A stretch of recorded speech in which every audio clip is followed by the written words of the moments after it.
Goedemorgen. I'll shift to English because our guest is English, or English spoken, I must say. Good morning to you all. This is a meeting of the Commission for Asylum and Migration, and we have a technical briefing this morning consisting of two parts. And the first part, we have Mrs. Esther Poza-Vera. Do I say the right thing? With help, I see. Who is going to give us a briefing on the Pact on Migration and Asylum. I'll introduce for you also the members of the committee. This is Mrs. Vondeling from the PVV. I use the Dutch terms because I'm going to translate it. It doesn't go right. Mrs. Rijkowski from the VVD, Mr. Van Nispen from the Socialistische Partij, Mrs. Pot from D66 and Mr. Boomsma. He calls himself Boomsma. Boomsma of the NSC. I'm Hans Veilbrief. I'm chair of this committee. Floor is yours. We'll give you some time to introduce, and then I hope you all are ready to receive some questions. Right? Thanks.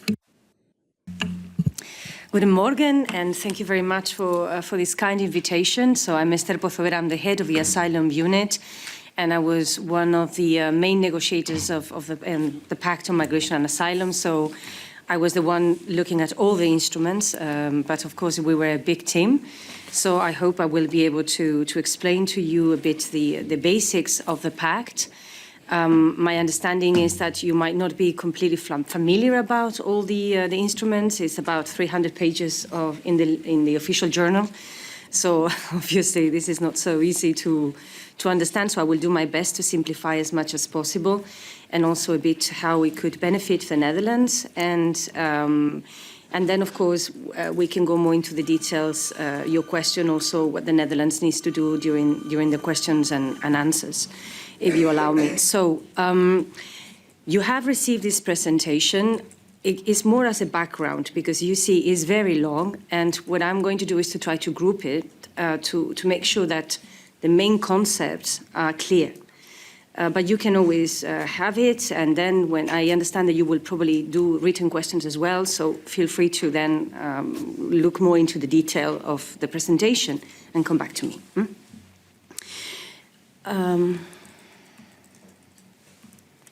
I don't know why it's not. Does it work? Yeah, I'm doing. I know. Now. Yeah, it's just slow. Now it disappeared. Okay. So, yes, this is a bit just to put it into context. This is what we think is a European system to better control our borders, ensuring fairness between member states and protecting people in need while preventing abuse. And that aspect of preventing abuse is very important in the Pact. So what I'm going to do is to present you a bit 3 blocks, and then I will finish with what is the balance between responsibility and solidarity, which was the core of the negotiations between member states. But first I'm going to present the system, and then I will explain to you how the balance works, because otherwise it would be too complex. So I will start first with the block on the borders. I don't know, it disappeared. So, yes. So this is the three blocks you have there, but I'm going to focus a bit more on the external borders, the fast and efficient procedures. Solidarity and responsibility I'm going to leave for the end, really, and I'm going to tell you about the abuses. So, external borders. What are we going to do with the external borders? One of the main objectives of the Pact was to harmonize the screening of people upon arrival. There are differences between land borders, people apprehended in the territory, airports. So we wanted to ensure that the quality and the thoroughness of the checks are the same in all member states, because the Schengen Borders Code is very general. And also that the same level of security that we achieve at the airports, we can also achieve in other border crossing points. And also when we apprehend people in the territory, or when we apprehend them while trying to cross irregularly the territory of the European Union.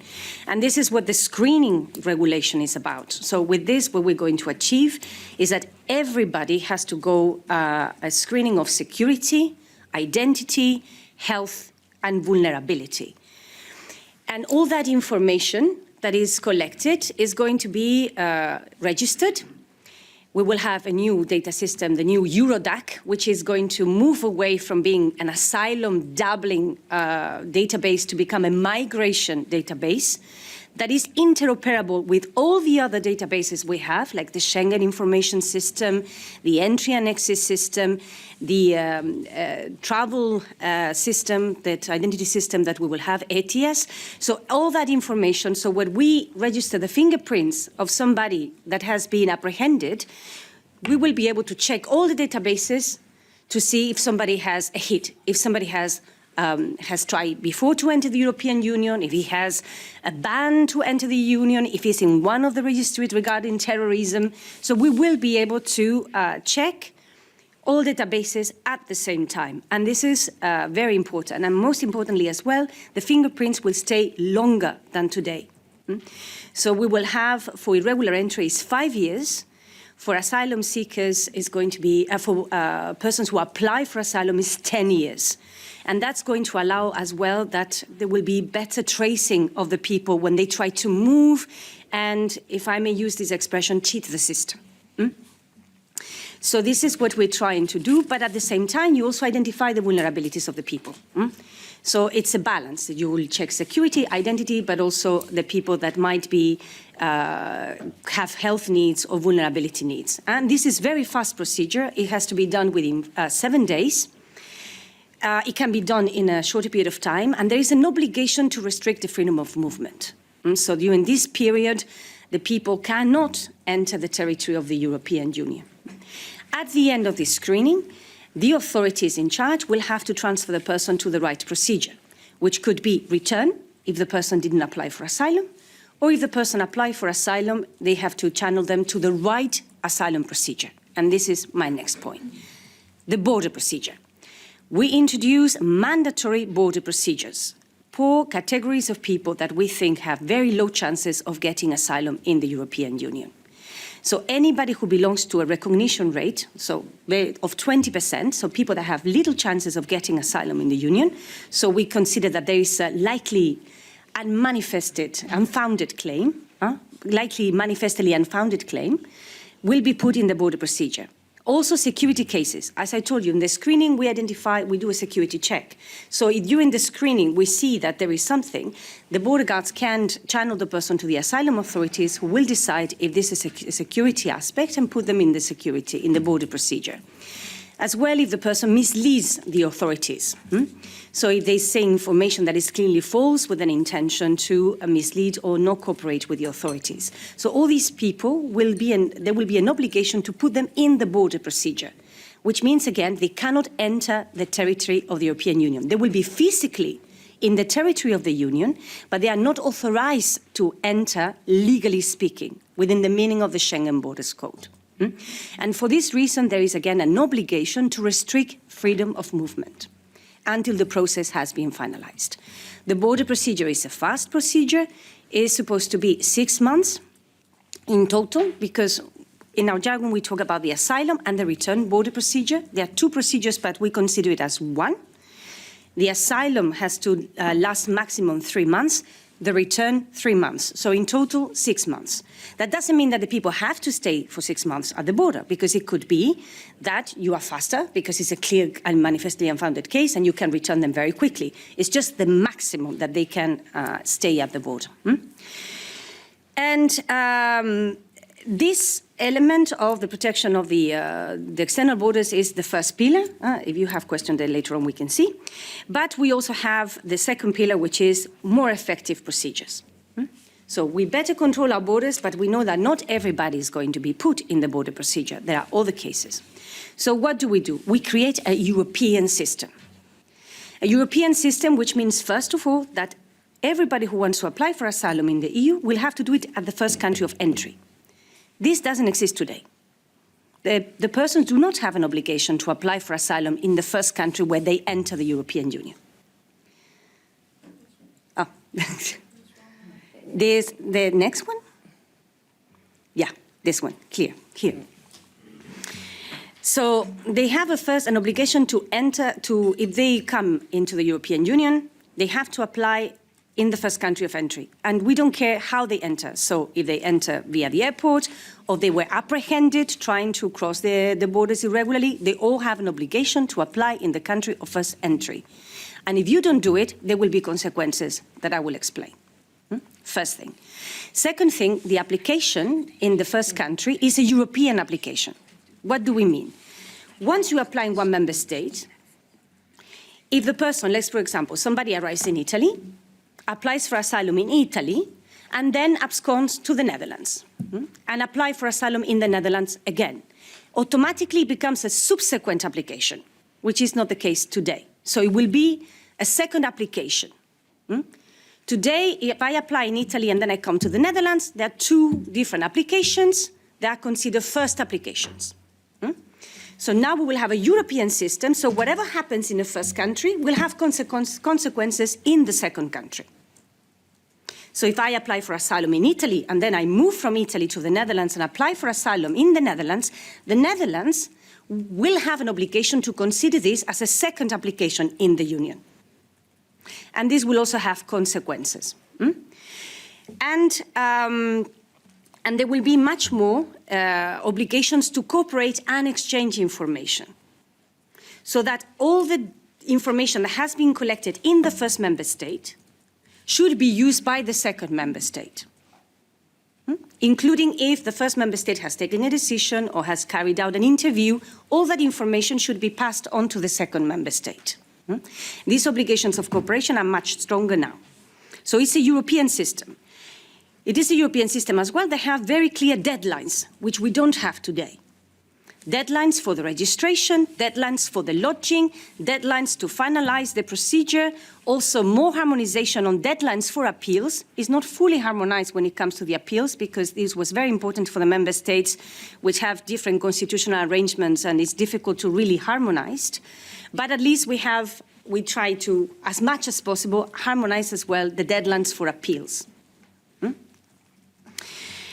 And then we also have, this is for the examination of an asylum application, but the effectiveness of the procedure also applies to Dublin cases. Because now we go from take-back requests to take-back notifications. What does it mean? If Italy is responsible and the person appears in the Netherlands, today the Netherlands sends a request to Italy. Italy will have to do the process, accept, and there is no limitation as towards which cases can Italy reject. Now it's a notification, which means that, in principle, Italy should not be able to object. It's only in very specific cases that are clearly delineated in the legislation, and only those. For example, because there have been a mistake. So this thing is supposed to be much faster. When we talk about efficiency of the procedures, that also means, for example, that we will have, in the case of absconding, the responsibility will be more stable. So if a country is responsible, for example, Italy is responsible, Italy will remain responsible much longer than today. For example, if somebody arrives irregularly in the territory of the Union and doesn't apply for asylum in the first country of entry, today is 12 months. And after that, the second member state is responsible. In the future, it will be 20 months. It's much more difficult for the people to be underground. If somebody absconds, today, the deadline is 18 months. We will double that to 3 years. So it will be much more difficult to shift responsibility. So we will create a system in which the countries of first entry will be responsible for longer periods of time. It will be more difficult to shift responsibility. But I will explain all that a bit more in detail when we talk about the balance. Another aspect of the system is that we create new tools to fight abuses. How? I told you at the beginning, the person has to apply in the country of first entry. If they don't apply in the country of first entry, and they move to the Netherlands, in the Netherlands, the person will not have right to material reception conditions. Only basic needs have to be covered. The full Monty of reception is only to be provided in the country that is responsible for the person.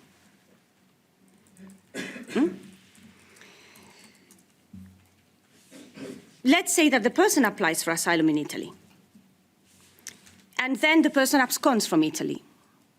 Italy will have to declare the application implicitly withdrawn and issue a return decision. Why this is important? Because the decision becomes final. And if the person is apprehended and sent back, if the person is apprehended in the Netherlands, two things can happen. The Netherlands can recognize the return decision issued by Italy and enforce the return, or, which is probably the most likely case, the Netherlands will send the person back to Italy and Italy will do the return. So this is an incentive, not so much for you, but for the country of first entry to keep the people at the entry. Because if they abscond, the application will be considered withdrawn.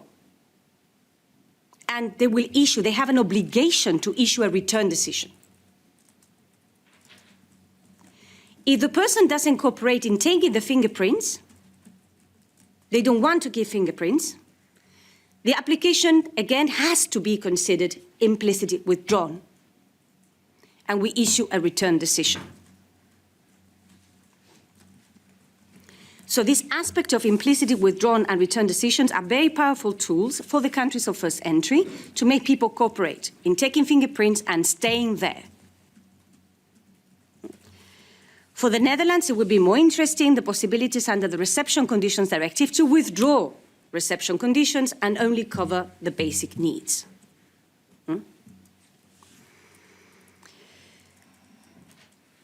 On the appeals, we also have a possibility to fight abuses, because if we have, as I told you, border procedures, which are probably not founded cases, accelerated procedures, security cases, safe country of origin, Dublin cases will have not automatic suspensive effect. That means that the appeal doesn't stop the transfer decision to the member state responsible or the return decision to a third country. The person will still have the right, because this is non-derogable, to request the right to remain. But if the court doesn't grant the right to remain, the return decision can be enforced. Today, the rule for almost everything is automatic suspensive effect, including for Dublin transfers. If a person appeals a transfer decision, it has automatic suspensive effect. In the future, it will not have. So unless the person requests the right to remain and is granted by a court, the transfer decision can be enforced and the return decision to a third country can be enforced. If we are not into a Dublin decision, but the examination of the case has been finalized. Also, we have the beneficiaries of international protection, which is another issue. We have many people that get asylum, get refugee status in another country, and then they move to a second European country. First of all, if they apply again in the Netherlands, it will be again another application. It's not a first application, it's a second application. And the clock to get long-term resident status stops, and it will restart from the beginning. So if I got refugee status in Greece and then move to the Netherlands and apply for asylum in the Netherlands, Netherlands will say, okay, this is a second application, I declare it inadmissible, I send the person back to Greece, and if the person has been residing in Greece for 3 years, it doesn't matter, because, long-term resident is 5 years, but because the person has left Greece before the 5 years, the clock starts from 0. And this is one of the elements to avoid secondary movements. What are the guarantees that we have to balance this system to abuse? So, free legal counseling, and maybe you can go into, you have it. Push well, hard. It's not my, okay, free legal counseling. We do. Sorry. No, oh. Are you Which one do you want? This one. Okay. Free legal counseling in the administrative phase of the procedure, monitoring of fundamental rights for all the borders, that means screening and the asylum and the asylum border procedure, a more focus on children. Now there will be an obligation we have a time limit to establish a representative, a temporary representative and a permanent representative for children. And there is a ratio. One representative cannot represent more than 30 children. Age assessment, it will become multidisciplinary, so it cannot be by default medical examination. It has to be a group of psychologists and pediatricians that will be able to assess the age of the minor. And it has to be done within 30 days maximum. And there are more guarantees for people with special needs, for vulnerable applicants. So the idea is to protect children, protect those that are vulnerable, and protect more those that are likely to have good claims, while we fight the abuses of those that are trying to play a bit the system. I have to say, because now I'm going to finalize with the balance, that many of these things, the Netherlands will have to do very little.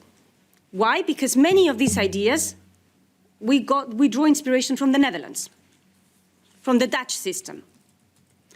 So, in a way, you are, to a large extent, compliant. Obviously, there's always a need to do adjustments, and we will discuss about, there are some issues with capacity that are a bit more targeted to the reception and the backlog of asylum cases that maybe we can discuss during the question and answer session.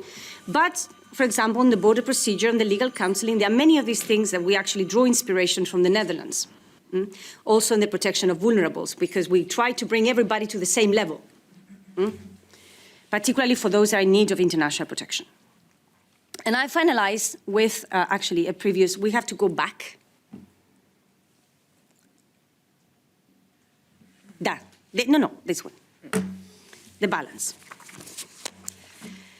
So, if you see what I explained, there is a lot of the things that the countries of first entry have to do. They have to do the screening, they have to do the border procedures, and if you look at the flows of the European Union, depends which route you take. But a country like Spain or Italy, the vast majority has to be put in the border procedure. And if you go for all the routes, like Greece, is a bit different. So during the negotiations, the important things for the southern countries, so the first-line countries, was that, okay, I have to do a lot. What are you going to give me in return? Because you're going to have all these tools to fight abuses on the reception, on the procedural side, but what am I going to get? So the whole negotiations was a very delicate balance between the interests of different groups of member states and also different political views. So we have, as I told you, a mandatory border procedure. But the mandatory border procedure, first of all, it doesn't have to be done necessarily at the border. It can also be done in the territory, which was very important for the southern countries. And most importantly, it's not open-ended. And here is one. We have adequate capacity. What is this concept of adequate capacity? Every member state has to be able to have capacity to host a certain number of people in the border procedure. This is the adequate capacity. We have a formula, but the most important for you to understand is that we have, at EU level, a total capacity of 30,000 places. 30,000 places. Which now we go to the other balance, which is the solidarity, because it's all about what are you going to give me? I want solidarity. We have also a mandatory solidarity mechanism, but flexible. There's always the two things. It's mandatory border procedure with adaptations, mandatory solidarity mechanism with flexibility. So, what we will have, and this is very complex, so I will try to really simplify to the minimum, and then you can ask me. We have 30,000 capacity, adequate capacity at any given time. So if I have a center for 500 places, I have to put everybody in. My center is full. I don't have to put anybody else in that center. If somebody is moving out from the center, then I put somebody else in the center. This is the idea, inflow, outflow. But I don't have to go beyond that. If you look at the 30,000, that means that, I told you, the border procedure is 6 months. So is that number multiplied by 2? How we balance that? We balance that with the solidarity. The member states of the South say, okay, I want 30,000 relocations a year. But of course, we had to ensure that there was flexibility, otherwise we would have never been able to get out of the council. So there is no mandatory relocation. Nowhere, nowhere, never, ever, there is mandatory relocation. There is the possibility, what we call offsets. What is an offset? If somebody is here in the Netherlands that should be transferred back to Spain, let's change the country, the Netherlands can say, I keep this person here. I do not send the person back to Spain. Because he's here anyway. And maybe you have already done a lot of work on the person. So I keep this person here. I don't send them back to the member state responsible. That's an offset.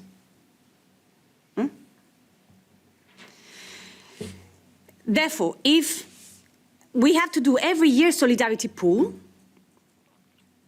every member state has to pledge, everybody. And they can choose between relocation, financial contribution, or in-kind support. This is reflected at the end of the year in a Council legal act, which will indicate which each member state has done. And then they will have to be enforced. The Commission will identify who is under pressure, because only the people that are under pressure, only member states under pressure can get from the pool. But it cannot be a self-inflicted pressure. What I cannot do is to say, I reduced my reception centres, so I'm under pressure. It has to be objective criteria. 30,000, 30,000. Then we have the possibility to, I explained to you the Dublin rules. On the stricter side, we have longer responsibility time limits, take-back notifications, and the absconding time limit for shifting. On the other side, we are more generous with the definition of family. Families in transit can be considered now in the new legal framework, which is not the case in the past. Family cases have to be prioritized in the Dublin procedures. And SAR has a specific, search and rescue has a specific category. There are safeguards as well. If a member state is putting at serious risk the well-functioning of Dublin, the other member states do not have to provide solidarity. Okay? So this is it. And we can later on, as I said, the main message is here, the Netherlands, what it has today, based on what we know, is some capacity issues. But to a large extent, maybe these ideas come from you. With this, and sorry I was a bit longer, but as you can see, it's very complex. Thank you very much, Ms. Potovera, and it was a very concise introduction. What we will try to do is make a short round. We got about 15 minutes for questions and answers. So what I'll do is I think I'll take question by question for you. That is the most workable way for you, I guess. So I start with Mr. Boomsma. No, I start with Mr. Sader. Yes, sorry, because I have to leave for a voting. So if I can start first, that would If you keep it very short, Don, this will be totally all right. Thank you, Chairman, and thank you for the great presentation. We have a question that during the implementation period, there's also national litigation being proposed, but also being dealt with. My question is, what would your advice be concerning taking on a national litigation and how that corresponds with harmonizing the European system towards the Migration and Asylum Pact? You take question, I think question by question, so please, if you want to answer now, that's fine. What do you mean by national litigation? There are new national laws being proposed, also being asked to be implemented. At the same time, the implementation of the Asylum and the Migration Pact will also mean a harmonization on many levels concerning national laws. So my question is, how do you view that in light of the implementation of the harmonization project? Well, yeah. So these are regulations, so are directly applicable, with the exception of reception conditions directive that needs to be transposed into the legal order of each member state. But even if there are regulations, there are many things that are left for national law that have to be regulated. For example, how you're going to provide legal counseling, what's going to be the deadline for the judiciary. All these things have to be established under national law, so it's not incompatible. It's just that when you are developing your national legislation, you will have to cross-check it with the aspects that need to be developed in EU law and just make it sure that it's coherent. Because these are regulations, but there are lots still that needs to be done in the national legal framework. So it's not incompatible. On reception conditions, there are many provisions that are may clauses, so a member state can do them or not. Our recommendation has been that member states do it all, because most of the may clauses are related to how you manage your reception system, which is about how much you control the people going in and out, geographical allocation, monitoring the presence in the centres, knowing where the people are. These are all may clauses, and we want member states to transpose them, because it will be, even if you don't use them, but you have them in your legal system, and then you can apply them, and they are very useful to know where people are. Because in many cases, we cannot implement Dublin transfers because we don't know where people are. Leave it by that, because otherwise it takes too much time. Mr. Boomsma. Yes, muchas gracias. One question. The Netherlands has already declared its intention to choose the option of paying the set amount of the financial contribution. So what I don't really understand is, what if most countries do this? Also, given the fact that for many northwestern countries, I mean, the burden on the taxpayer for letting them in would be much higher than the actual amount set. Yes. So, first of all, I just wanted to explain that there is a kind of equivalence between relocations and financial contributions. There is nowhere, you have probably seen on the press 20,000, that sometimes is presented as a fine. Is never a fine. It's just that we have to ensure that whoever contributes financially will be equivalent to whoever has to take somebody and pay for all the housing, the processing, the integration, etc. So that was during the negotiations, agreed that it was the 20,000. And because it was based on the calculation made by the Commission, looking a bit at the member state of how much it costs processing one person. The Commission had originally proposed a higher amount, and then during the negotiations it went to 20,000. So this is just to clarify one point. The 30,000, the offsets, this 30,000 there is precisely the safety net in case everybody opts for financial contributions. So if everybody opts for financial contributions, we don't have relocations, and then we'll say, okay, who has people to offset? Who has people that could be sent to the countries that are benefiting from solidarity? And then we will ask everybody, okay, give me your numbers. How many do you have? Imagine a situation in which the beneficiaries are going to be Italy, Spain, Croatia. Because anybody could benefit, not only the Med 5, it's everybody. Even the Netherlands could benefit eventually if you are in a situation. So let's say it's Croatia, Italy, Spain. So everybody has contributed financially. We ask all member states who has cases to be sent back under Dublin to Spain, Italy, and Croatia. We will make an inventory of all the cases, and we need to reach 30,000. So that's the only time in which a member state is obliged to do something, which is to keep people. Never to relocate people, but to keep people. But you can never go beyond your fair share, which is the formula. So imagine the Netherlands has, because I don't know the numbers, imagine the Netherlands has to make a contribution of 2,000 relocations, but you decide to pay, and then we don't get into the situation of having enough pledges for relocation, so we have to activate the offsets. And the Netherlands have, 3,000 cases to offset, to send back to the benefiting member states. The Netherlands will only have to do 2,000, because your fair share is 2,000. So this is how it works. I go to Mrs. Spot. Yes, thank you very much, and thank you for the presentation.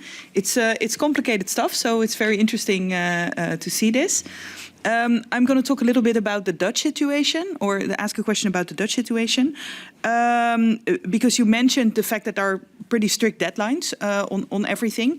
Currently, we're not meeting our own deadlines, and the current cabinet has proposed also pretty hefty budget cuts in our asylum system. So I was wondering what happens if we don't meet those deadlines, for instance? Yes, please. Well, there are different types of deadlines. Obviously, there's one very important deadline, which is June 2026, in which everybody has to be well prepared. And well prepared means that you are able to manage your reception, asylum system and migration system in an effective manner, taking into account the people you have or you're expected to have. And this is very important because if a country is not well prepared, they might not be able to be under pressure, or they might not be able to benefit from derogations from solidarity contributions. And what is really important in this whole balance is that everybody do their job. Because if in this process, what we see all the time is, and this happens with all countries, I want the others to do the job while I do my stuff. It will not work. Because if I have one country not doing the job, the other one say, but look at that one, it's not doing what they're supposed to do. It's a European system, so everybody has to do their job. So us, we're going obviously to monitor that all member states are well prepared. We also know that this, it's not, as I explained, the Netherlands doesn't need to do a big overhaul of the system. It's actually just little adjustments. But there are some issues regarding capacity for staff and staff to process the backlog, and also some reception issues, which might not need additional capacity, but might need a rethinking of the reception system to make sure that is adaptable. Of course, now there are many people here that should be in another country. That we know. But the situation is that you have to deal with the situation that you have today. Because otherwise, when I go to June 2026, actually it's not June 2026, it's October this year, when the Commission will come with the first annual report and indicating which member states are okay or not. So we have to see, obviously, as Commission, we always said, we don't expect you to be perfect by June 2026. But we have to see that the main problems are being addressed. The Commission will provide funding. We are in the process of finalizing the allocation of funds for all member states. Every member state will get something, obviously, but it will not be sufficient to cover all the needs. And this is also what the Commission has said. We will take into account the budget that have been identified by the member states for the multi-annual financial framework. So this year we also have to put a proposal for the next 5 years, and that will also be taken into account, whatever the member states have budgeted as needs, and we will do our best to try to reflect that also in the multi-annual financial framework. I call on the Netherlands during the negotiations not to ask for cuts in that budget negotiations, because this is money as well that comes back to you and for the benefit of everybody. Now, judicial deadlines. What happens if you don't meet those deadlines? For the border procedure, obviously, means that you have to grant access to the territory. And judicial deadlines are going to be the most complex.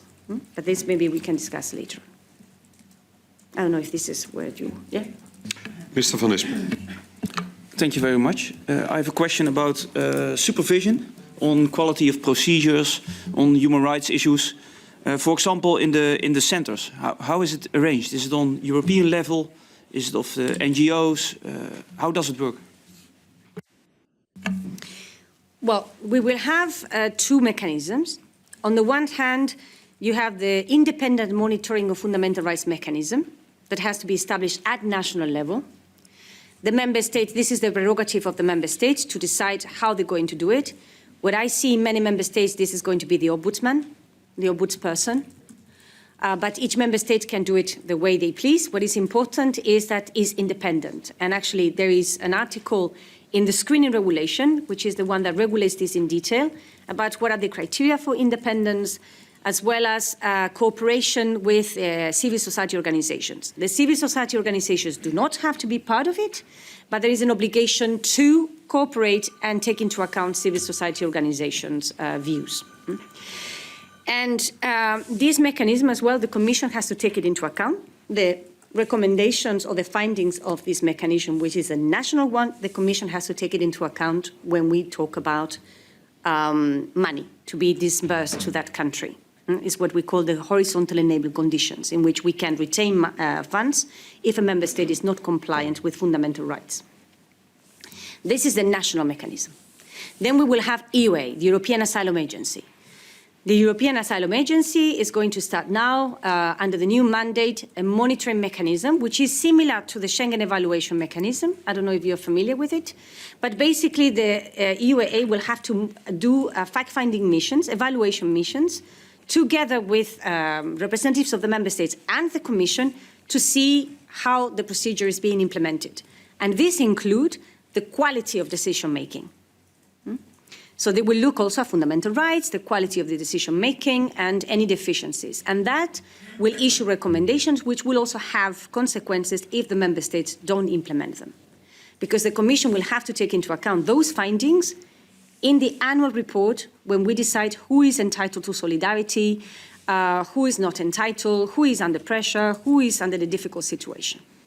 So this is the two levels. And of course, there is always the Commission role as guardian of the treaties. But these are the mechanism in place. Mrs. Rajkowski. Thank you, and thank you for coming here. We will also go to Brussels in the next week to hear more, and your presentation really helps us to be also better prepared for that trip. I have a question on the information that will be presented in the Eurodac system.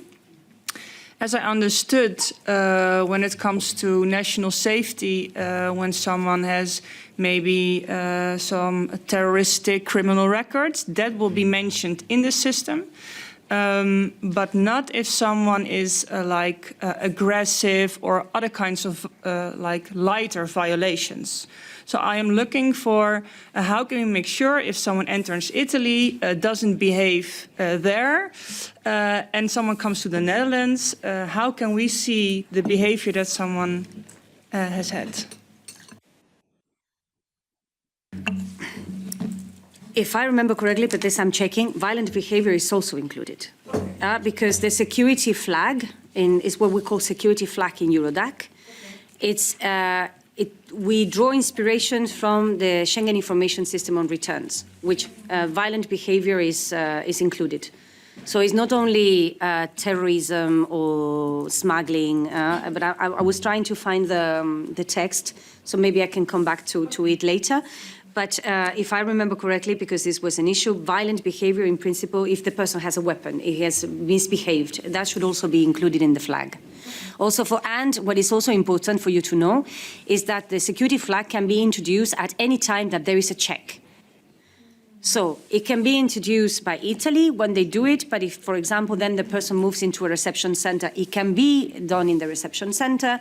It can be done as well by the asylum authorities if, for example, you're going to do an interview and you do a security check during the interview. So it can be introduced at different levels of the procedure, because it could be that the person at the beginning is not violent and then something happens and is violent, because sometimes violent behavior appears later. I go to the final question. We're also out of time. So, Mrs. Vondeling. Also, thank you for the presentation. I have a question about the screenings regulation. How is it prevented that migrants entering the EU through the external borders are actually screened and cannot continue traveling to other countries when detention should only be used as a last resort?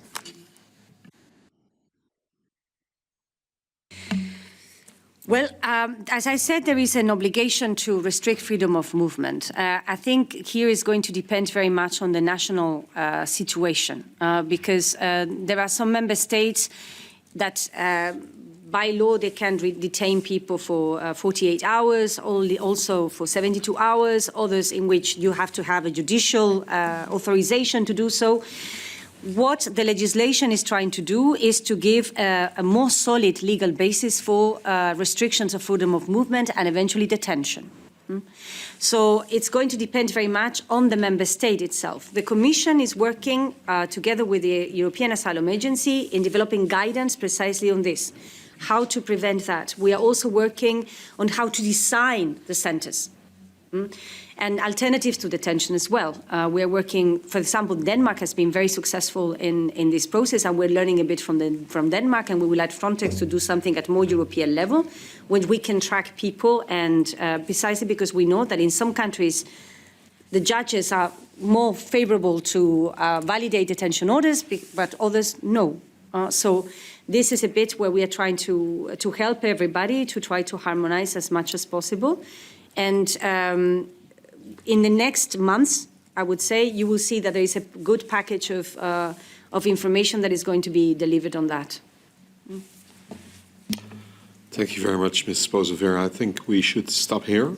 Thanks for all the information, all the answers to the questions. I think we will see each other in a couple of days, actually. So thanks again, and thanks for coming all the way from Brussels for this. We gaan nu naar het tweede deel, dus ik zou de andere gasten willen uitnodigen als mevrouw Pozovera klaar is om aan te schuiven. Ik moet er helaas vandoor. Dat is geen kwestie van desinteresse, maar ik heb helaas andere verplichtingen in de Kamer.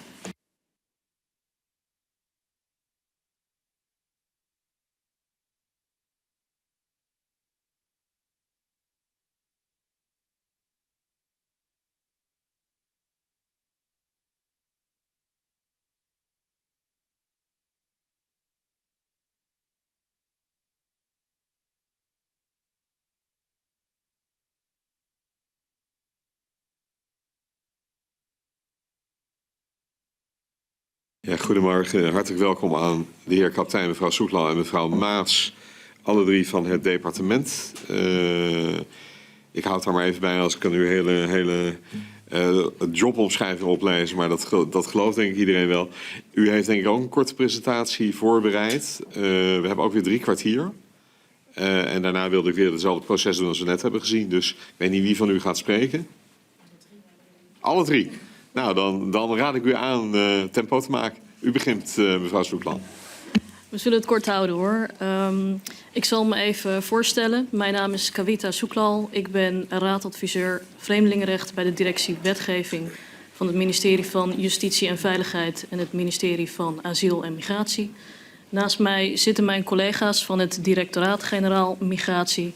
En vandaag gaan wij het een en ander vertellen over de wetgevingsoperatie, de nationale beleidskeuzes, voor zover daar al op in te gaan is, de financiën en de uitvoeringsgevolgen van de implementatie van het asiel- en migratiepact in Nederland. Ik mag iets vertellen over de wetgevingsoperatie. Als ik u mag vragen om de volgende sheet. Ja, of dan kunnen ze wel. Oké. Oh, wat fijn. Ja. Ja. Mooi. Nou, allereerst de stand van zaken van het wetgevingsproces. De collega's van de Europese Commissie hebben zojuist een hele uitvoerige presentatie daarover gegeven. Het asiel- en migratiepact bestaat uit 9 verordeningen en 1 richtlijn. De omzetting daarvan vergt ingrijpende wijziging van de nationale wetgeving. Uiteraard primair op het terrein van het vreemdelingenrecht. En dan heb ik het specifiek over de Vreemdelingenwet 2000... en de daaronder hangende regelgeving, in het bijzonder het Vreemdelingenbesluit 2000. Maar ook sectorale wetgeving op het terrein van arbeid en werk wordt geraakt door het asiel- en migratiepact. En dat moet ook worden aangepast. Dus al met al is het een tamelijk omvangrijke wetgevingsoperatie waar wij voor staan. Wellicht heeft u het ook al gezien dat we daarin de eerste stap hebben gezet. Een eerste versie van het wetsvoorstel is op 20 december in consultatie gebracht. Het wetsvoorstel is gepubliceerd op internetconsultatie.nl. En daarnaast ook voor advies voorgelegd aan een aantal van de meest betrokken partijen, waaronder de Adviesraad Migratie. En de duur van de consultatieperiode is 8 weken. Gelet op het feit dat het nu op dit moment nog maar gaat om een consultatieversie, kunnen wij vandaag ook niet al te zeer ingaan op de inhoud daarvan. Een aantal punten is nog onderwerp van besluitvorming. En daarnaast is het natuurlijk zo dat het wetsvoorstel ook nog kan worden aangepast naar aanleiding van de consultatiereacties en de adviezen. Waar ik in ieder geval wel al iets over kan zeggen is de wetgevingstechniek die wij hebben ingezet bij de omzetting van het asiel- en migratiepact. Onze eerste opdracht daarbij is het schrappen van nationale regels. Het is nu natuurlijk zo dat een groot deel van het asielrecht is vervat op het niveau van Europese richtlijnen. Richtlijnen, zoals u weet, moeten worden geïmplementeerd in de nationale wetgeving. De inhoud van de richtlijn moet worden overgenomen op nationaal niveau. Dat hebben wij ook netjes gedaan. En nu is de situatie dat een groot deel van de asielrichtlijnen wordt opgehoogd, noem ik het even, tot het niveau van verordeningen. En verordeningen, zoals u weet, werken rechtstreeks in de nationale rechtsorde. Die hebben de status eigenlijk van een soort Europese wetten. Die mag je niet eens overschrijven in je nationale wetgeving. Dus dat betekent dat wij in de eerste instantie veel zullen moeten gaan schrappen. Om daar kort even een voorbeeld van te geven. De regels voor de toekenning van asiel of internationale bescherming, die zijn thans vervat in de kwalificatierichtlijn. En die hebben wij ook netjes geïmplementeerd in de Vreemdelingenwet. De kwalificatierichtlijn wordt straks de kwalificatieverordening. En dat betekent dus dat wij dat deel uit de Vreemdelingenwet zullen moeten halen, want dat staat straks in de verordening. Hetzelfde geldt voor de procedurerichtlijn. Die richtlijn bevat de regels voor de procedure, voor de behandeling van een asielaanvraag. Ook die hebben wij helemaal geïmplementeerd in de vreemdelingenwetgeving. En ook dat wordt straks een verordening, dus zullen wij moeten gaan schrappen. Dus dat is onze eerste opdracht. Onze tweede opdracht is het invullen van de nationale ruimte die de verordeningen bieden. De collega's van de commissie refereerden er al even aan. Er zijn ook een aantal onderwerpen wat wij zullen moeten gaan invullen nationaal. Daar moeten beleidskeuzes over worden gemaakt. Op sommige vlakken verplichten de verordeningen zelfs tot het stellen van nationale regels. En mijn collega zal straks iets nader ingaan op de nationale beleidskeuzes, voor zover daar al meer over te zeggen is. Dus dat is de tweede opdracht. En de derde opdracht, en dat is meteen ook de meest ingewikkelde. De collega van de commissie gaf het al aan, dat wij moeten ervoor zorgen dat de wetsystematiek coherent blijft, uitvoerbaar en toegankelijk blijft. Dat is wel een uitdaging, want wij komen straks in een situatie terecht dat een groot deel van het asielrecht is geregeld op het niveau van de Europese verordeningen. Maar we daarnaast nog steeds de nationale vreemdelingenwet moeten blijven behouden. Waarom? Omdat ook nog steeds een belangrijk deel van het asielrecht zal zijn geregeld in richtlijnen. In de eerste plaats denk ik daarbij aan de opvangrichtlijn, de herschikte opvangrichtlijn. Is ook onderdeel van het asiel- en migratiepact. Dus die zullen wij nog steeds moeten gaan implementeren in de nationale wetgeving. Maar daarnaast is er ook nog veel belangrijke normstelling op asielterrein in andere richtlijnen die niet in het asiel- en migratiepact zitten en die ook geïmplementeerd moeten zijn of worden. Denk daarbij aan de terugkeerrichtlijn. Maakt geen onderdeel uit van het asiel- en migratiepact, maar is wel geïmplementeerd in de nationale vreemdelingenwet en moet dat ook blijven. Maar ook richtlijnen op het terrein van de gezinshereniging, de gezinsherenigingsrichtlijn dus. De richtlijn tijdelijke bescherming, waar de Oekraïense ontheemden onder vallen. De richtlijn langdurig ingezetene status. Dat zijn allemaal richtlijnen waar dus ook normstelling in zit die belangrijk is voor asiel. Dus wij zullen altijd de nationale wet daarnaast moeten houden. En dat leidt tot de situatie dat als je wil weten hoe het precies zit, je 2 wetgevingscomplexen naast elkaar moet leggen telkens. Het Europese en het nationale. Dat maakt de systematiek niet overzichtelijker. Dus hoe gaan wij proberen dat wel zo beheersbaar en behapbaar te houden? Dat is een hele kluif waar we op het departement veel werk aan hebben. Dus tot zover over de wetgevingstechniek. Dan kan ik tot slot nog even iets zeggen over de planning van het wetstraject. Ik zei het al, de consultatie loopt voor 8 weken, duurt tot medio februari. Het wetsvoorstel moet op hetzelfde moment in werking treden als het moment waarop het asiel- en migratiepact toepasselijk wordt in Nederland. Dat is medio juni 2026. Volgens mij is het ook zo dat in de laatste Kamerbrief van 6 december is aangegeven dat de volgende stap die u kunt verwachten, dat na advisering van de Raad van State uiteraard de inzet is om het wetsvoorstel nog in de eerste helft van 2025 bij de Tweede Kamer in te dienen. Dus tot zover voor mij over het wetgevingsproces. Dan geef ik het woord aan mijn collega. Ja, goedemorgen. Mijn naam is Timo Kaptein, dus ook werkzaam bij het ministerie. Onder andere betrokken geweest bij de totstandkoming van de Europese wetgeving en het naar voren brengen van de Nederlandse posities daarin. En ook betrokken geweest bij de zogenaamde eerste fase van ons nationale implementatietraject, wat heeft geleid tot het in consultatie brengen van de aangepaste wetgeving en van het nationaal implementatieplan wat we bij de commissie hebben ingediend. Ik zal het kort houden, met een kleine focus op beleid. En daar is natuurlijk een groot effect dat een hoop van de huidige richtlijnen, dat worden verordeningen. Dus die zijn gewoon rechtstreeks bindend. Daar zit dus niet zoveel keuzes meer voor lidstaten hoe je dat dan precies gaat doen. Want dat is gewoon je wet, die verordening. En dan refereer ik even aan de brief die uw Kamer is toegezonden op 6 december... wat daar denk ik wel een goed voorbeeld van geeft. Dat gaat dan over hoe bouw je nou je nieuwe asielprocedure op. En zoals de commissie ook al zei, in die verordeningen... daar staat gewoon een gemeenschappelijke asielprocedure. Dus daarin wordt geschetst hoe ziet de asielprocedure er nu uit. Er zijn eigenlijk 3 soorten procedures. Je hebt de niet-ontvankelijkheidsprocedures. Je hebt een versnelde procedures voor de, als ik het heel simpel mag zeggen, de wat kansarmere asielverzoeken. En je hebt de normale asielprocedures. Met wel kortere beslistermijnen dan onder het huidige Unierecht. Dus een extra uitdaging voor de IND. Dus in gezamenlijkheid hebben wij gekeken naar hoe kunnen die procedure nou zo efficiënt mogelijk voor de IND inrichten. En tegelijkertijd natuurlijk gewoon aansluiten bij die procedure zoals geschetst in de verordening.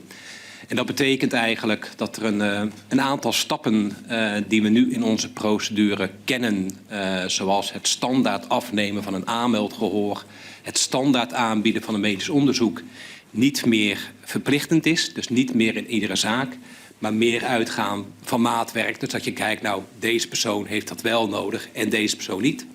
Zodat de IND eigenlijk meer flexibiliteit krijgt en daardoor mogelijk in staat is om binnen die kortere beslistermijnen de besluiten te nemen.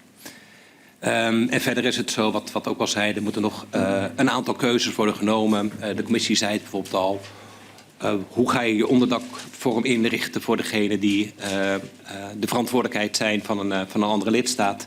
En daar zal in de loop van het jaar denk ik een keuze op kunnen worden gemaakt door de bewindspersoon.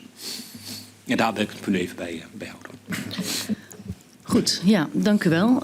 Fijn dat we hier kunnen zijn. Mijn naam is Nicole Maas. Ik ben bij het ministerie verantwoordelijk voor de implementatie van het migratiepact. Dus we hebben de wetgeving, we hebben de beleidskeuzes bij de directie migratiebeleid. En ik ben bij de directie regie migratieketen samen met de ketenpartners bezig met die implementatie. Ik moet zeggen, ook voor ons heel interessant om het verhaal van de commissie te horen. En ook inderdaad is het zo dat voor Nederland er eigenlijk al heel veel is georganiseerd zoals het straks ook onder het pact georganiseerd moet worden. Dus bijvoorbeeld inderdaad die kwetsbaarheidsanalyse, daar hebben we eigenlijk al best wel veel op. En een ander iets waar we al veel op hebben is die hele grensprocedure. Die bestaat in Nederland al gewoon. En dat is op zich heel positief, ook voor de uitvoering. Tegelijkertijd, zoals ook mijn collega Timo al zei, is voor ons zeg maar in de uitvoering zitten echt nog wel uitdagingen. En ik weet dat uw Kamer tegenwoordig ook wat meer geïnteresseerd is in hoe de uitvoering georganiseerd wordt. En daarom ook is het denk ik heel goed dat we dat nationale implementatieplan in een vroeg stadium ook met de Kamer hebben kunnen delen. Waar eigenlijk wel heel veel in staat over hoe we die uitvoering gaan doen. Uiteraard doen we dat in hele nauwe samenwerking met de IND, met het COA, met de DTNV, maar ook met de KMAR en de politie, die zeker ook een rol hebben in dit hele traject. En dat zijn we dus nu eigenlijk al een jaar aan het voorbereiden, die uitvoering. In het NIP staat heel veel over hoe we van plan zijn dit te doen. Daar zit nog niet alles in. Om een voorbeeld te geven, ik zag dat collega's van de inspectie hier zijn, maar bijvoorbeeld het toezichtsmechanisme is natuurlijk een voorbeeld van iets waar we nog als Nederland echt een model voor moeten vinden. Dat zit nog niet in het nationale implementatieplan. Daar zijn we heel druk mee bezig om te kijken hoe we dat kunnen vormgeven. En datzelfde geldt bijvoorbeeld voor de financiële claim. Die zit er wel in, maar omdat er ook nog een aantal beleidskeuzes openstaan, zal het mogelijk zo zijn dat bij het wetsvoorstel straks die financiële claim er ietsje anders uitziet. Of de financiële paragraaf er iets anders uitziet dan die in het NIP staat. We hebben dus nog 1,5 jaar voor de implementatie. Het is inderdaad zo dat we als Nederland al heel veel hebben op conform het migratiepact. Maar we zien ook wel dat sommige processen gewoon misschien wel anders vormgegeven moeten worden. Juist ook, wat ook mijn collega zojuist zei, om het proces te kunnen versnellen, zodat we ook de termijnen die in het pact gelden kunnen halen. Waar natuurlijk ook al net een vraag over werd gesteld. Ik denk dat ik daar even bij laat, want dan hebben we ook nog ruim de tijd voor vragen. Dank u wel en dank voor de korte bijdrage. We hebben nog maar 3 Kamerleden, dus u krijgt een heleboel vragen, denk ik, van 3 dezelfde mensen. Maar ik ga beginnen bij de heer Boomsma. Ja, heel veel dank. Ja, het is een grote, complexe organisatie. Ik had eigenlijk een vraag, want hoe houden jullie nou zicht op zeg maar de belangrijkste risico's en hoe je die kunt mitigeren? Is er een soort analyse van gemaakt van nou, hier moeten we met name aandacht aan besteden? U noemde net al het toezichtmechanisme, een aantal dingen, maar hoe dat, heb je dat helemaal in kaart en is daar een speciale protocol voor bedacht of hoe gaat dat? Nou, niet een protocol, maar we gebruiken dat NIP echt als basisdocument. Hè. Dat is het document waarin eigenlijk alle stapjes bijna al staan van wanneer we op welk punt ofwel een besluit moeten nemen ofwel een richtinggevende uitvoeringskant hebben gekozen. Dus wat we wel hebben gedaan is een coördinatiemechanisme opgericht intern binnen het ministerie. Maar dat doen we samen met de uitvoeringspartners die daar ook allemaal partijen voor hebben aangezocht. En dat wil zeggen, dat is een beetje vaag misschien, maar er zijn gewoon binnen alle uitvoeringsorganisaties die heel duidelijk hebben gezegd wij kunnen en willen deze uitvoering echt zelf op ons nemen. Maar wij hebben natuurlijk de politieke verantwoordelijkheid om te zorgen dat we dat goed kunnen monitoren. En dat doen we gewoon door met elkaar in gesprek te zijn. En het klinkt misschien een beetje vaag. Maar de samenwerking tot nu toe is bijzonder goed. En ik ga ervan uit dat dat de komende 1,5 jaar zo zal blijven. En dat omdat we met elkaar kennen, weten van elkaar wat er nodig is en de verantwoordelijkheden helder zijn, ga ik ervan uit dat de ambitie die er ligt bij de IND, bij het COA en bij de DTNV, maar ook bij de Kamar en de politie, gewoon gehaald gaan worden en we dus 12 juni 2026 kunnen gaan halen. Heer Van Ispen. Dank u wel.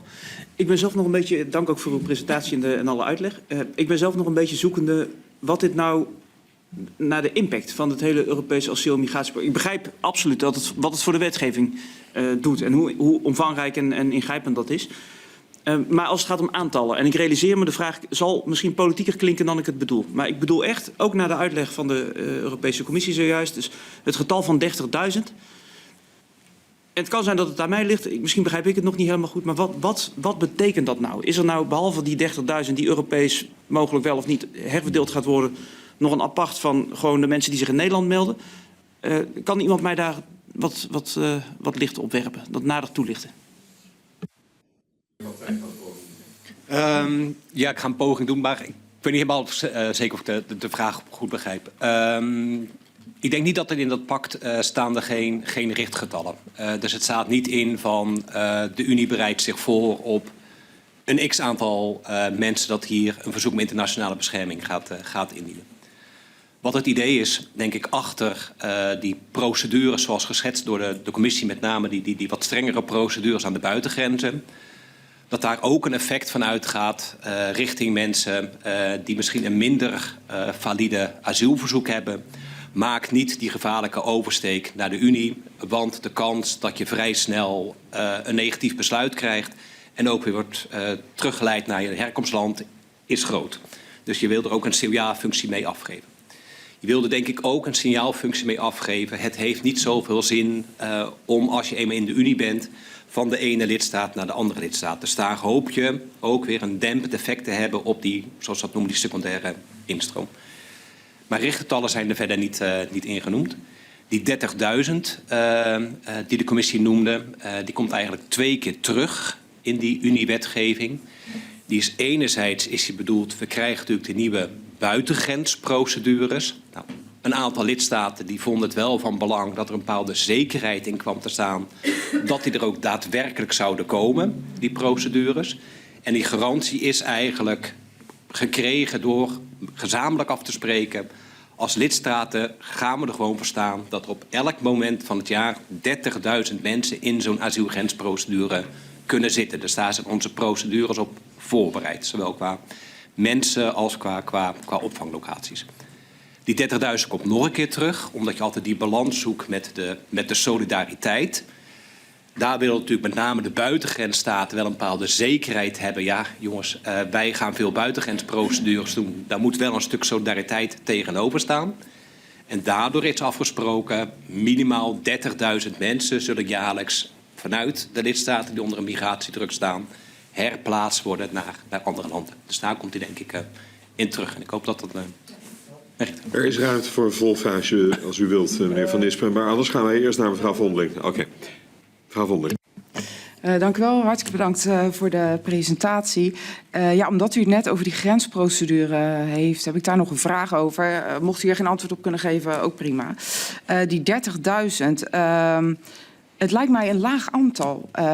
Wat gaat er gebeuren als er meer dan 30.000 mensen aankomen, zeg maar, die in die grensprocedure horen te zitten, maar er is geen plek voor? Wat gebeurt er dan met die mensen? In principe is het zo dat op het moment dat er geen plek is, dan mag de asielgrensprocedure niet worden toegepast. Dus stel dat iemand komt binnen via Italië, altijd makkelijk concreet mogelijk te maken, en op dat moment zit Italië vol, want die hebben hun maximale capaciteit is bezet. Dan in beginsel vindt zo'n persoon gaat dan wordt hij geleid naar de normale asielprocedure op het binnenland. Dus zo'n persoon wordt dus formeel toegang geboden tot de Unie en gaat de reguliere procedure gaat die in. Dus dat is een beetje. En tegelijkertijd staat wel in de regelgeving dat nu hebben die 30.000. Na omkomst van een aantal jaar wordt er wel geëvalueerd. Is dat wel een adequaat aantal of moet dat omhoog of misschien omlaag? Ja, maar het is dus een eerste stap in het proces. Ik doe nog een tweede ronde en dan ga ik afronden. We gaan niet de tijd vullen, maar een tweede ronde. De heer Boos. Of ik wilde eigenlijk vervolgvraag nog, want ik begrijp niet helemaal. Is het dus zo dat als de grensprocedure vol zit, omdat die centra daar vol zitten, dat iemand dan niet in die versnelde procedure meer komt? Ook al heeft hij dan zeg maar een relatief lage slagingskans. Hij komt dus niet in de asielgrensprocedure, want die zit vol op dat moment. Maar je kan nog wel in je reguliere asielprocedure, om zo te zeggen, de zaak versneld afdoen. Dus de grensprocedure is altijd, eigenlijk is dat aan de buitengrens. Je houdt iemand tegen aan de buitengrens en je zegt eigenlijk, je hebt niet de juiste papier om de Unie binnen te komen. Dus je krijgt geen toegang tot het grondgebied van de Unie. Dan roept hij asiel en dan vervolgens dat asielverzoek, dat doe je dan in een gesloten buitengrensprocedure, handel je dat af. Dat is de grensprocedure. Nou kan het natuurlijk zijn dat op een bepaald moment die buitengrensprocedure vol zit. Dat er gewoon geen capaciteit is. Op dat moment krijgt zo'n persoon wel toegang tot het grondgebied. Gaat hij de normale asielprocedure, de binnenlandse asielprocedure, gaat hij in. Maar kan je dat asielverzoek nog wel versneld afhandelen? Of moet je zelfs dat versneld afhandelen? Alleen hij heeft dus wel toegang gekregen tot het grondgebied. Daar zit het verschil. Dit punt, mevrouw Vondeling? Ja, daar zit dus ook een beetje mijn zorg. Ook, ik vroeg net ook aan andere dame met die screening. Want ik lees in die screeningsverordening dat er niet standaard bewaring mag worden toegepast. het is heel belangrijk juist dat die vingerafdrukken zo worden afgenomen. Zodat als iemand doorreist, we ze ook terug kunnen sturen. Als dat niet kan gebeuren, dan kunnen we ze ook niet terugsturen natuurlijk. Dus ik denk wel dat het heel erg van belang is dat diegene ook in een soort van gesloten centra komt. Maar begrijp ik het nu goed dat het dus afhangt van de landen aan de buitenkant zelf. Dat zij dat zelf in mogen richten. Met dan ook als voorwaarde dat bewaring in een uiterst geval mag worden toegepast. Dus dat je eigenlijk niet standaard iemand vastzetten klinkt natuurlijk heel vervelend, zo bedoel ik het ook niet. Maar dat je ervoor kan zorgen in ieder geval dat diegene niet doorreist zonder te zijn gescreend. Heer Kaptein. Ik denk ook een beetje dat wat de commissie ook aangaf inderdaad. Het is natuurlijk primair is het aan de lidstaten, waarbij natuurlijk wel de verantwoordelijkheid is van de lidstaten om te voorkomen dat iemand doorreist. Dat is wel de essentie achter de nieuwe maatregelen.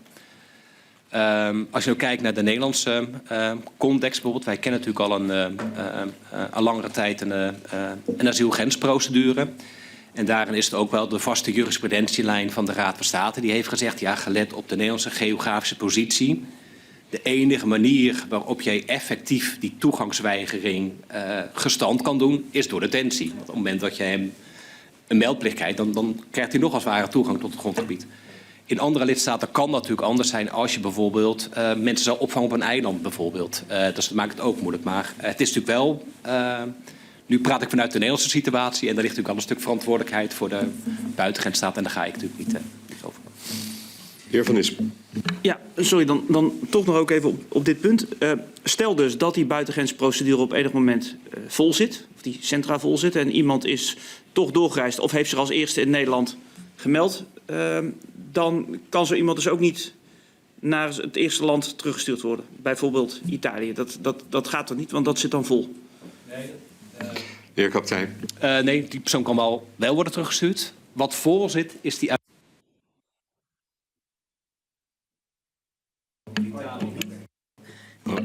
Sorry, ik drukte het verkeerde knopje. Die persoon gaat dus niet in Italië de asielgrensprocedure in, maar in de binnenlandse procedure. Op dat moment is Italië de verantwoordelijke lidstaat geworden. Om twee redenen. A, hij is via Italië de Unie binnengereisd. En B, hij heeft zijn eerste asielverzoek in Italië ingediend. Zo'n persoon reist vervolgens door naar Nederland. Dan gelden de Dublin-regels. Dat ga je noemen de AMR-regels in de toekomst. En daar staat verantwoordelijk is de lidstaat waar de persoon de Unie is binnengekomen. Dan was eerst asielverzoek ingediend. Dus kom je uit op Italië. Dus zou die persoon teruggeleiden naar Italië. En dan gaat hij daar dus de binnenlandse Italiaanse procedure in. Laatste prangende vraag van een van de drie leden. Ik zie de heer Boomsma aanstal te maken.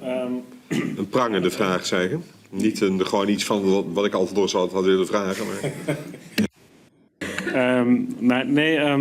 Maar moeten wij in Nederland, dus we hebben al een soort grensprocedure natuurlijk bij Schiphol, maar moeten we daardoor nog dingen aanpassen en moet het aantal detentieplekken worden uitgebreid of hoeft dat niet? Huidig inzicht niet.